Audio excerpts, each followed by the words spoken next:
Hi, welcome back to Upcycle Art Journals. In our previous video, we made this cover.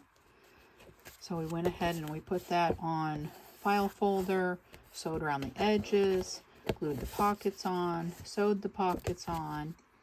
I put these corner clips on, book corners, sorry. And now I picked out all the papers for it. I kind of wanted to show you those. These two strips are going to be for pockets. Most of them have a postal cover. Just flip that inside and I'll fold that and makes two little pockets. They all have a doily and a guest receipt. Part of the pattern, this is actually from that one, so I saved that. We'll make a page out of the fabric paper. Then I have 2 sheets of scrapbook paper. Because there's kids on the front, I printed out 3 digitals that have kids. We have a page from a vintage make your own undergarments and bags and things book. This one is from a vintage magazine, 1952. This one is from a retro sewing book. And then we have solid colors. I have pink, cream, purple, blue, a graph paper, and a lined paper. So that is plenty thickness-wise to go into these journals. Here's an example of one that I did earlier. And you can see, it's pretty full up with all that in there. Between the pockets for a one signature. And then I will go through and I'll put things in all the pockets. So it's a perfect size for that. So what we're going to do is put them in an order.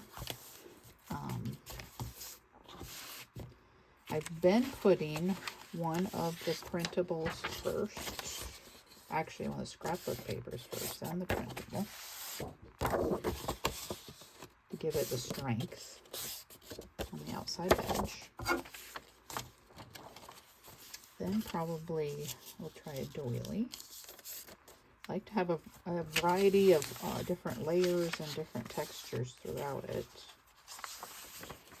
On our magazine page.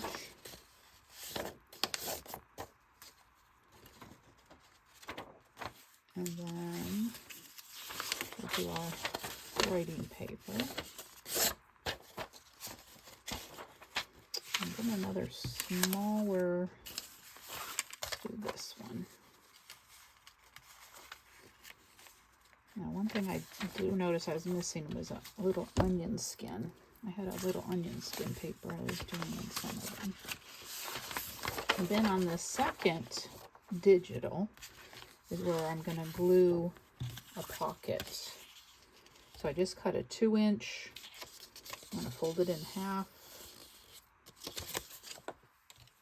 And put some glue.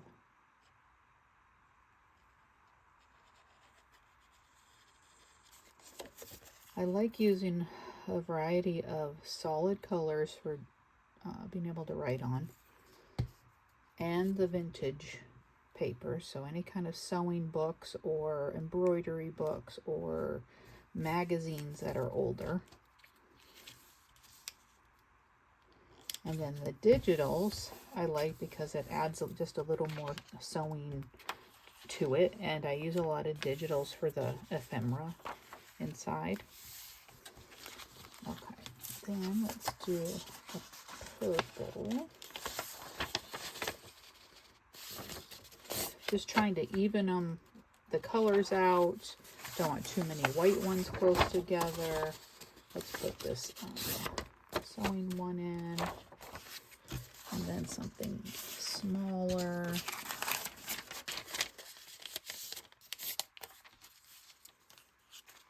Maybe the graph paper.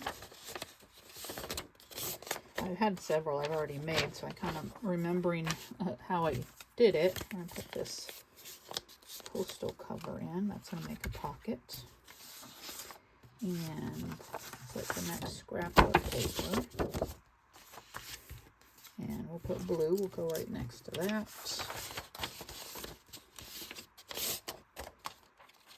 And then I want that pattern paper, which this one I'm going to need to cut, but I'm going to just set it in here for now. To cream. And I want a solid color in the middle for doing the pocket. So I'm going to leave that pink one for last. And put the last digital. And I might grab an onion skin to put in that one. It's kind of like the pattern paper, so it's not a have to, but I try to keep them all pretty similar. So if I do a flip through of one, the rest are going to be very similar. You know, otherwise, see, this is has the kids on the front, so it's going to have more ephemera in it that's kid related or little kids fashions, where the other ones are going to have more of the adult ones. But it might be a mix. They're just fun to make. I've been having so much fun making them. It's taking a little longer than I thought. Of course, I'm adding all the little extras to it to make them even more fun. Putting the book corners on, putting buttons, putting charms, putting, you know, ephemera in all the pockets, but they're turning out really cute. The glue's going over the edge. Okay. So then I just take one of those clips, put it inside of here. I am still gonna cut that one paper, so I'm not gonna forget. I'll leave it in here. Okay. And you can see, look how thick that is. That's, you know, it doesn't seem like a lot of papers, but it really is.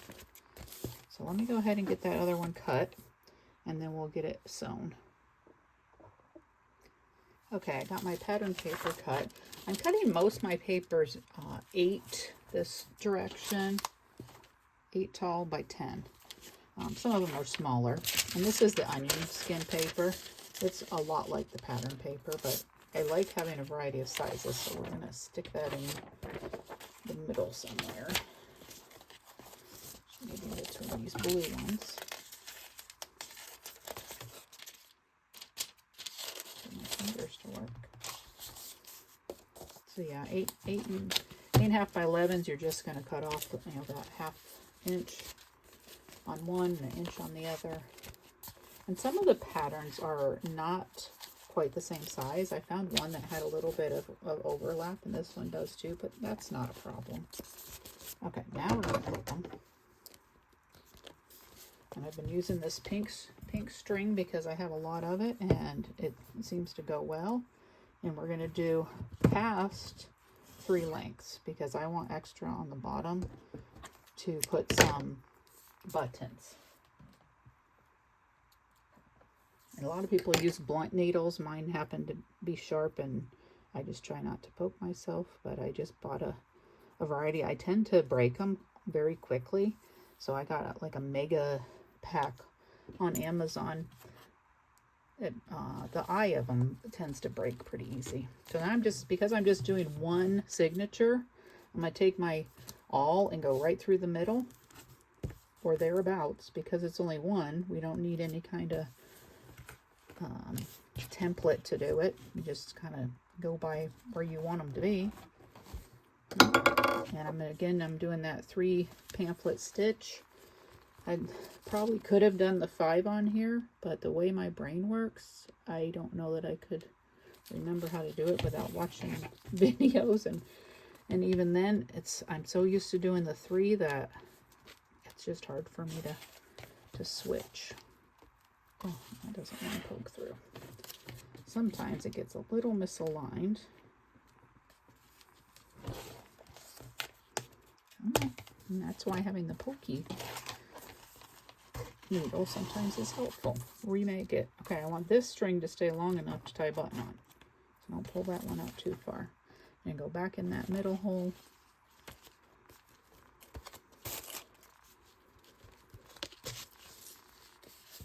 Into that bottom bottom one, which I'm having a hard time seeing through the fabric. So sometimes I have to poke the awl back through and kind of get an idea where's it coming out.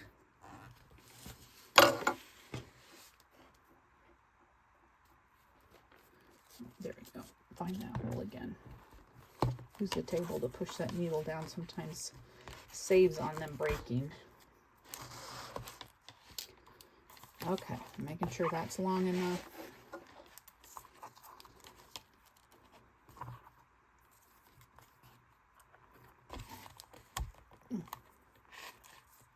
Nice tight. Okay, that one's ready to get decorated. So the next thing I'm going to do is I'm going to tie buttons on the bottom.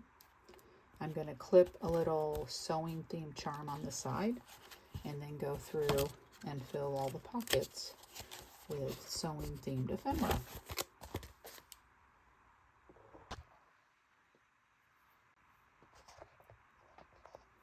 I am multitasking and getting a little forgetful, and I realized that the pattern cover we made and the cover that we put papers in were not one and the same cover. This was the one I was going to use as a sample, and I did notice that I was struggling to be in the screen. I have a new light, so that's wonderful. Okay, so we have the book corners. I always put a little, just a tiny bit of glue. I don't trust that they're going to stay on. Then just a little bit of needle nose pliers, gently. Don't really want to dent it. So just a quick little throw that in there. That was already done on the other one, and I realized that shouldn't have been done already. So, but we did fill the pages in the other one. So I will fill the pages in this one, and then we'll go from there. The other one just needs the buttons and thing, and then there's our big helper. So good time to pause.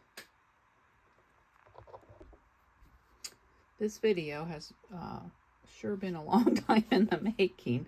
Several videos together and having company and a messy desk, but I think this was the original cover we made. And I got all the pages in. So that's good. We're going to go ahead and show what we're putting in there. But I wanted to show you some of the books that I used to pull from. So I got this one. It just had some really neat pages in it that I pulled out. I didn't use the ones that were more modern, but say like, you know, these images, they're just, I mean, that's a really nice one. So I just pulled those out. So one of those are in each of the journals. This book was one I had for a long time, so I pulled those out. And then I had these 1950s pattern books, almost like magazine paper. This one, full size, I was able to put in just one page on its side. And this one was big enough that I was able to cut it halfway and have two for each. So those are one of those things that I've been hoarding that I didn't want to use because they're so beautiful, and finally decided let's use them and share with other people. I also have a book, Sewing Made Easy, that I used, and I couldn't find that right this minute. So with this, I went ahead and took some measuring tape, stapled it in 2 spots. I just got those ones on Amazon. I had a little bit, but I didn't have much. I'd love to find some paper ones. These are plastic. I'd love to find some old-fashioned paper ones, but haven't yet. We have the book corners on, we did. We're going to put a charm on the spine. And I just got, this one is just a little sewing machine. It was a variety pack. There's pins and balls of yarn and sewing machines and cute scissors. And it's just, you know, one of those little extras to make it just a little bit different. So that's just going to go right on that edge. Just clip it on, and that way if it bothers them and they can't open and close it and don't care for it, it's easy to take off. And then when we did our binding, we left our strings long, and I just picked a couple buttons, which, you know, you get buttons from just about anywhere. I think I maybe even said that in the last one. I was thinking I even have some of my grandma's buttons that, so vintage ones and new ones. It don't matter. I'm not fussy about everything has to be vintage and old. I use a lot of the ephemera as printables that look old but aren't necessarily old. So I would say mine are a combination between vintage and newer things. So maybe not all of them are the traditional junk journal where everything is vintage. Sometimes finding all vintage things is a little harder, and it honestly makes the price go up because everything costs more to start with. So we're just going to get that in.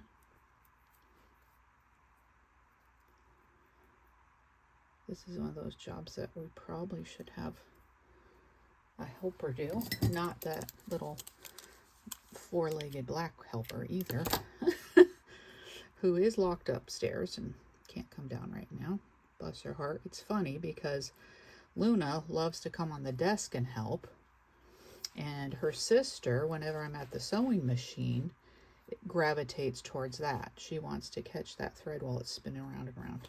So they each have their place of helping, and I thought that was funny yesterday. Okay, so we got our buttons on. Those dangle down. It's just something a little bit extra for it. Okay, so let's look at the ephemera I put in. Each one has an alteration tag. That fits perfect, and I always put tickets and everything. I have a lot of different tickets, so put those in. This one is just a printable, different kids and buttons. So I try to put some things, because our cover is kids, I wanted some of it to be kids. I have a lot more women's fashion, so I'm going to stick that in there too. Obviously a kid is probably not going to use this journal. And these printables were KB and Friends. Super cute. I think those are in most of the ones with the kids' journals. Then here we have a pocket. And again, just some needles, more buttons, sewing mannequin. Put a lady in there. And I just fussy cut all of them. I don't have a fancy Cricut or anything. I actually enjoy cutting them. It's relaxing just to sit in the evening, and I'm always cutting out paper, making a mess all over the floor. This one I have some tickets, and then we have some Spanish lace, some just definitions of different sewing things. And there's our, that's neat that it says the date of the pattern book. Kind of a brittle page, but just so fun to have in there. Lots of writing space. And then we have our center. Getting some more digitals. All of these are digitals in here. I tried to do a variety of sizes. That one's a nice big one, and some smaller ones. And our pattern paper. Oh, I'm missing one in there. I gotta put another one in there. So in here we'll put some more. I have some more words I'll stick in there. So that's why we double check them. Make sure we've got everything. That one too.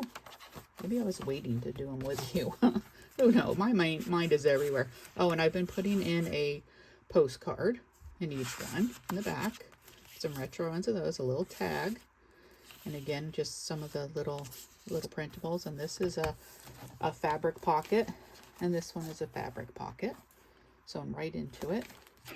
And then what I'm going to do is just take some material, just taking some of our material that I maybe used for the edges, and just tear it down. And I'm going to tie that around it. If it's long enough, I'll kind of just hook it. Otherwise, I'll just do a little tie, and that's really just to secure it. I don't have any clips that are big enough to attach it like I do my mini journals. So I think this one will be our sample. Just because that simplicity is missing there, and I'd really like that. Now what we could do is we could put some lace or something along that edge and cover it up, and it would be fine too, but I need one that will be a sample that people can just thumb through, so that will be perfect for that. So I think that wraps up this video, and we will go ahead and get it sorted and uploaded, and we will hope in time that these videos will get better, but that's not the purpose. Is to show you the fun things I'm working on and the tech part will come eventually. So I appreciate you sticking with me for this video. We'll show you some new things coming up, and I hope you have a great rest of your day. Thanks.